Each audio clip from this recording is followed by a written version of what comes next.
Dans cette vidéo, on va voir toutes les méthodes pour ne pas payer d'impôt sur la plus-value immobilière. Vous allez voir qu'il y a pas mal de techniques et on va rentrer un petit peu dans le détail, comme d'habitude, sur quels sont les petits détails juridiques, les petits détails techniques pour que chacune des méthodes fonctionne bien. Vous allez voir qu'il y en a plusieurs, il y en a certaines que vous connaissez sûrement pas et ça permet aussi de contrer la modification du LMNP qui fait qu'on paye plus d'impôts sur la plus-value. Donc on regarde ça tout de suite. Bonjour à tous, j'espère que vous allez bien. C'est Thomas de l'e-box, l'application des investisseurs rentables.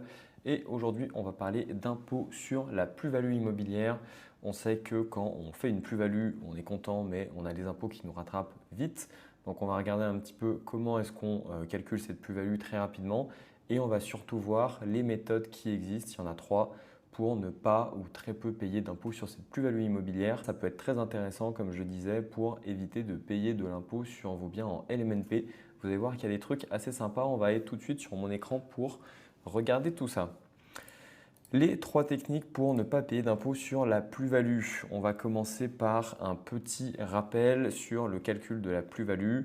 Tout simplement, on va regarder d'un côté le prix d'achat auquel on va ajouter frais de notaire, travaux, frais de raccordement, bref, tous les frais qui sont relatifs à l'achat. On va regarder le prix de vente auquel, pareil, on ajoute les charges payées par l'acquéreur et on va enlever les frais de notaire, les frais de diagnostic, bref, tous les frais qui sont relatifs à la vente. On va calculer la plus-value du coup, prix de vente moins prix d'achat et sur ce montant-là, on va payer des impôts.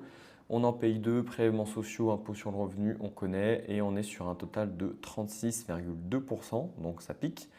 Et sur une opération où on fait 100 000 euros de plus-value, ça fait quand même 36 200 euros qui partent aux impôts. Donc quand on peut les économiser, ça fait plaisir. Surtout que ces 100 000 euros, en fait, ils arrivent beaucoup plus vite qu'avant parce que comme on peut le voir, maintenant, on a les amortissements en fait, qui se remettent pour le LMNP. Et donc, même si on fait une vraie plus-value de 50 000 euros sur notre bien, eh bien, on peut avoir des amortissements en fait, qui ont été utilisés pendant toute la location pour ne pas payer d'impôts sur les loyers, ce qui est plutôt bien, mais qui vont être réutilisés, réintégrés du coup ce montant-là dans la plus-value. Et si on a utilisé 50 000 euros d'amortissement pendant la location, et du coup on va remettre ces 50 000 euros pour la revente et ça va faire 50 000 plus 50 000, on va avoir 100 000 euros de plus-value et donc ça commence à piquer. Plusieurs solutions pour ne pas payer d'impôts. La première, c'est celle que tout le monde connaît. Cette méthode, ça va être d'acheter sa résidence principale où là, on le sait, on ne va pas payer d'impôt sur la plus-value. Ça ne marche pas du coup pour du locatif, sauf si on va se mettre dans son locatif avant la vente. Alors attention là-dessus, il y a quand même des critères et du coup les critères, on va les regarder. Il y a une première source qui est très bien, je vous la mets ici, c'est le site servicepublic.fr où vous avez à chaque fois des explications sur les différentes lois françaises, sur la fiscalité et c'est facilement lisible. Vous n'êtes pas encore dans le détail ici, mais ça permet d'avoir déjà une très bonne idée de comment ça fonctionne. Donc là, qu'est-ce qu'on nous dit? On est totalement exonéré si on fait une plus-value sur la vente de notre résidence principale et de ses dépendances. Il faut que ce soit notre habitation habituelle et effective. Donc il faut qu'on l'occupe la majeure partie de l'année. Là, on a déjà un critère un peu de durée qui dit qu'on doit être au moins 6 mois dans l'année dans notre ERP. Ça doit être notre résidence principale au moment de la vente et en cas de séparation ou de divorce, il suffit que l'un des ex-conjoints ait occupé le logement jusqu'à la mise en vente. Donc là, ça donne un peu une idée, mais on n'a pas non plus de détails hyper précis. On me demande souvent quel est le temps minimum dans lequel il faut rester dans son logement pour que ce soit considéré comme sa résidence principale. La réalité, c'est qu'il n'y a pas de temps minimum et quand on veut avoir plus de détails justement sur ces lois et surtout sur la partie fiscale, on a une deuxième source qui est le BOFIP. Le BOFIP, c'est le bulletin officiel des finances et autre chose, j'ai plus le nom, je vous laisserai regarder. Et ça, c'est vraiment les textes fiscaux officiels sur lesquels le fisc se base. Et donc, c'est là que c'est hyper précis. Et ce qui est bien, moi je trouve dans le BOFIP, c'est que encore une fois, c'est plus technique que service public qu'on vient de voir avant, mais ça reste quand même très facilement lisible, beaucoup plus que les articles vraiment du Code général des impôts. Donc là, on a des liens et quand vous allez cliquer sur ces articles, franchement, c'est incompréhensible. Et là, ce qui est bien, c'est qu'on a quand même les vraies informations, mais qui sont beaucoup plus lisibles et beaucoup plus faciles à comprendre. Donc là, on va voir déjà qu'est-ce que c'est la notion de résidence principale. Donc, ils vont nous expliquer qu'une résidence principale, c'est une résidence habituelle et effective. Qu'est-ce que ça veut dire une résidence habituelle? doit s'étendre du lieu où le contribuable réside habituellement pendant la majeure partie de l'année. Donc là, on retrouve un petit peu ce côté 6 mois par an. Il s'agit d'une question de fait qu'il appartient à l'administration d'apprécier sous le contrôle du juge de l'impôt. Dans le cas où le contribuable réside 6 mois de l'année dans un endroit et 6 mois dans un autre, la résidence principale est celle pour laquelle l'intéressé bénéficie des abattements en matière de taxes d'habitation. Donc là, on voit un petit peu plus que c'est une résidence habituelle. On a encore cette notion de 6 mois. Et dans le cas où on est un petit peu moite-moite, c'est au juge de décider. Il y a d'autres choses qui sont importantes, c'est ce qu'on appelle la résidence effective. Donc là, encore une fois, les impôts, ils ne sont jamais très précis avec des chiffres. Ils vont toujours nous donner un petit peu des définitions générales. Ça laisse de la marge de manœuvre au juge le jour où il y a un problème. La résidence effective, qu'est-ce que c'est ? C'est une utilisation temporaire d'un logement ne peut être regardée comme suffisante pour que le logement ait le caractère d'une résidence principale susceptible de bénéficier de l'exonération. Lorsqu'un doute subsiste, le contribuable est tenu de prouver par tout moyen l'effectivité de la résidence. Et c'est là qu'on voit qu'il n'y a pas de durée, il n'y a pas de loi qui dit si vous êtes resté pendant 1 an dans le logement, c'est bon, si vous êtes resté pendant 6 mois, c'est bon. C'est toujours à l'appréciation du juge. Et il faut qu'on montre que c'est effectivement sa résidence principale, donc on y a effectivement vécu. Donc après ça, il y a plein de techniques, montrer de la consommation électrique, de la consommation d'eau, la fameuse technique de se faire commander des pizzas ou un Uber Eats ou n'importe pour avoir en fait un ticket qui dit qu'on s'est fait livrer à cette adresse et que du coup on y était bien. Ça, c'est en fait tout un ensemble d'arguments. Si on n'en a qu'un seul, ça ne va pas forcément suffire. Et c'est un ensemble qui fait que le jour où il y a un problème, comme ils nous disent, le contribuable est tenu de prouver par tous les moyens l'effectivité de la résidence et il va devoir du coup convaincre le juge que c'était bien sa résidence principale. Du coup, attention à ça parce que si jamais vous allez dans votre logement locatif parce que votre locataire est parti et que vous voulez juste faire 2 mois avant la vente, vous risquez de vous faire requalifier parce qu'ils vont dire que ce n'était pas vraiment votre résidence principale. Donc, c'est là-dessus qu'il faut se baser. Et autre chose aussi que je vois souvent, et ça, c'est une fausse croyance, c'est de dire par exemple, je vois des investisseurs qui disent moi j'ai un immeuble, j'ai fait un investissement locatif, j'ai un immeuble. Ce que je vais faire, c'est que je vais aller habiter un des appartements, je vais revendre tout l'immeuble d'un coup. Et du coup, je vais dire que c'était ma résidence principale parce que j'habitais dans l'immeuble. Forcément, si ça marchait, ça aurait été magnifique, mais en réalité, ça ne marche pas. Et c'est clairement indiqué dans le BOFIP. Lorsque le contribuable occupe un logement dans un immeuble collectif dont il est le propriétaire, seul le logement occupé doit être considéré comme résidence principale. C'est bien marqué, c'est uniquement le logement dans lequel on habite qui est considéré comme la résidence principale. Du coup, qu'est-ce qui va se passer quand on va vendre tout l'immeuble d'un coup et qu'il y aura une seule vente pour tous les logements ?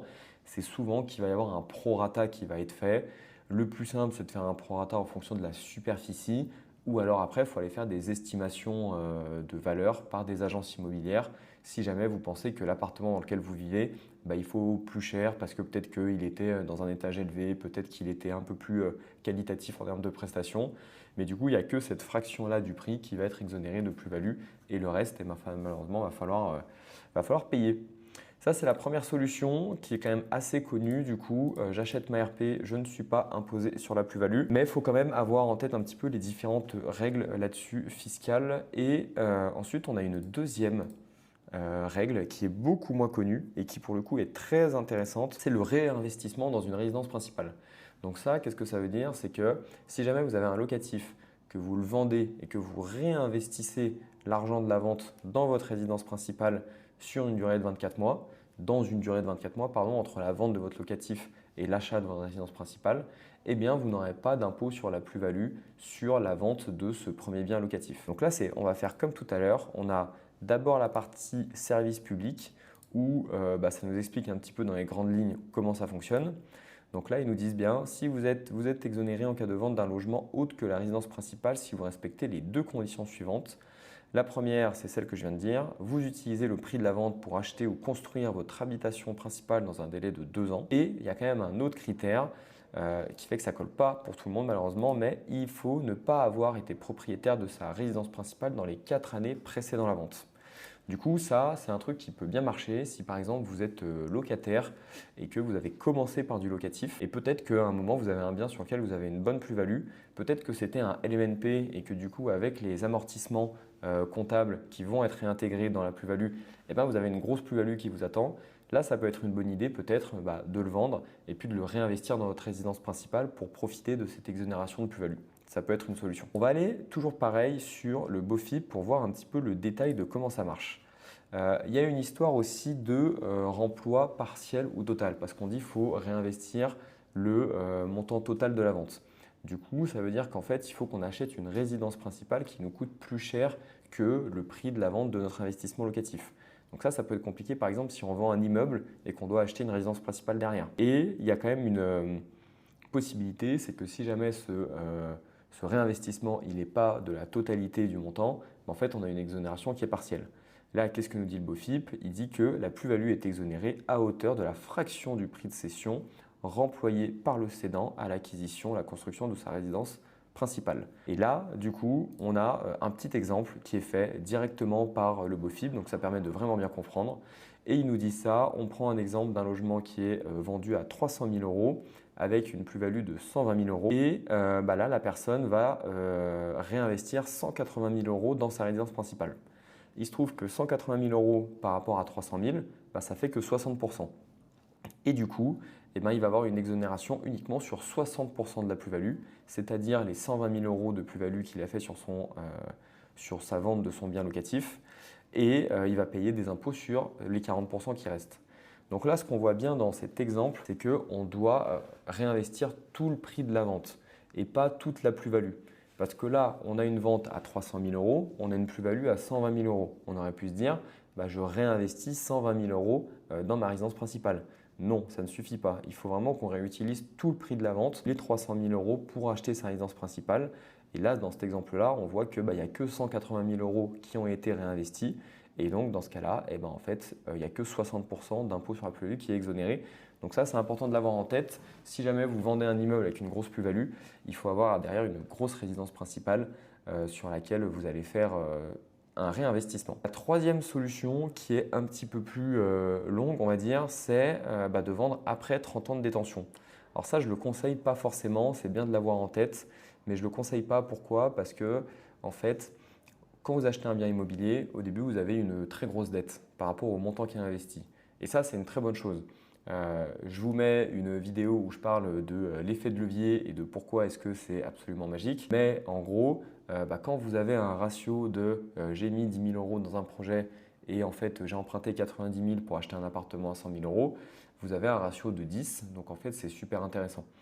Pourquoi c'est intéressant? Parce que du coup, vous avez un rendement sur votre cash investi qui est très élevé. Parce qu'on a un bien qui est à 100 000 euros, je dis des bêtises, et qui du coup nous rapporte 10% par an, ce qui fait 10 000 euros par an. Sauf que vous avez investi 10 000 euros par an aussi. Et donc en fait, le rendement que vous avez sur votre cash investi, c'est 100%. J'ai mis 10 000 euros et je rapporte 10 000 euros par an avec mon investissement. Ce qui se passe, c'est qu'au fur et à mesure, quand on va rembourser son crédit immobilier, en fait, on va diminuer sa dette et on va avoir un patrimoine net qui va se créer, qui va être bloqué dans le bien. Donc en fait, par exemple, au bout de 10 ans, mon bien, je l'aurais remboursé d'à peu près 50 000 euros. Et donc, fictivement, j'ai 50 000 euros qui sont bloqués dans ce bien-là, que je pourrais récupérer à tout moment avec les impôts qui vont bien, mais que je peux récupérer à tout moment pour potentiellement réinvestir. Et donc, en fait, j'ai un ratio de dette par rapport à mon patrimoine qui commence à être moins intéressant et du coup, je fais moins de levier. Donc, tout ça pour vous expliquer que la vente trop tard, ce n'est pas forcément très intéressant. Et des fois, c'est bien de faire rapidement tourner en fait son patrimoine pour toujours garder un niveau de dette en fait qui est assez élevé et faire le levier maximum. Néanmoins, c'est toujours bien de savoir qu'on a des abattements pour durée de détention qui ne commencent pas à 30 ans mais qui commencent dès la 6e année. Donc là, on va le voir quand on vend au bout de 6 ans. En fait, on a 6% d'abattement sur la partie impôt sur le revenu qu'on a vu juste au-dessus. Et on a aussi 1,65 sur les prélèvements sociaux. Et ça, on va l'avoir tous les ans en fait. À partir de la 6e jusqu'à la 21e année. Et puis après, on va avoir les taux qui changent un petit peu. Ce qui fait que quand on regarde ça un peu en mode graphique, en fait, quand on vend dans les 5 premières années, on a le taux normal d'impôt sur la plus-value qui est à 36,2. Si jamais je vends au bout de 10 ans, je vais payer que 29,1% d'impôt sur la plus-value. Au bout de 15 ans, 22, etc., etc. On voit que ça descend après tout droit jusqu'à 30 ans où je paye 0% d'impôt sur ma plus-value IMO. Donc ça, c'est une solution aussi, pas forcément pour attendre 30 ans, mais on peut avoir du coup une bonne surprise quand on vend entre 5 et 10 ans, ce qui est souvent le plus optimal autour de 10 ans, on va avoir 29% uniquement d'impôt sur la plus-value, donc on va quand même économiser 7%, donc ça fait plutôt du bien. Et ça permet de réduire un petit peu ses impôts là-dessus. Et il y a une petite technique du coup qui marche très très bien aussi. Je pense que vous l'avez un petit peu deviné quand j'ai parlé de la revente de son bien locatif pour réinvestir dans une résidence principale. Le combo qui marche très bien, c'est dire je revends un investissement locatif avec une plus-value, potentiellement avec la plus-value la plus élevée parce qu'elle va être exonérée. Et du coup, je vais le réinvestir dans ma RP et sur ma RP, je ne vais pas payer d'impôt sur la plus-value non plus. Donc en fait, je peux faire une très bonne opération où par exemple, j'ai un bien qui est rentable sur lequel il y a de la plus-value et que je fais en LMNP. Le jour où je vais vendre ce bien, je vais avoir potentiellement une grosse imposition parce que je vais reprendre des amortissements. Donc ce que je fais, c'est que ce bien, je le vends en tant qu'investissement locatif. Tout le prix de la vente, je le mets dans une ERP, donc plutôt dans une ville un peu plus chère, où du coup je peux remettre tout le prix de la vente dans ma RP. Et pas d'impôt sur cette première vente. Et sur ma RP, ensuite j'essaye de faire une bonne opération aussi et potentiellement de la revendre dans quelques temps. Et je fais une double exonération d'imposition. Et du coup, je ne paye aucun impôt sur ma plus-value. Donc ça, c'est quand même un combo qui marche plutôt bien, qu'on ne peut pas faire souvent parce que du coup, comme on l'a dit avant, la revente d'un bien locatif qu'on réinvestit dans une ERP, une des conditions, c'est de ne pas avoir été propriétaire de sa RP pendant les 4 dernières années. Donc il faut rentrer là-dedans. Donc ça, vous pouvez le faire, peut-être repartir locataire ou après continuer de faire quelques achats-reventes en RP sans abuser bien sûr parce que sinon vous allez être qualifié par le fisc. Mais ça, c'est un combo en tout cas qui marche très très bien pour tous ceux qui n'ont jamais eu leur RP et qui ont déjà un petit peu de locatif. Ça peut être quelque chose qui marche super bien. Voilà, écoutez, j'espère que cette vidéo vous a plu. Si vous avez des questions, comme d'habitude, mettez-moi une question dans les commentaires de la vidéo. Je vous souhaite de très bons investissements, une très bonne journée et je vous dis à mardi prochain. Ciao, ciao!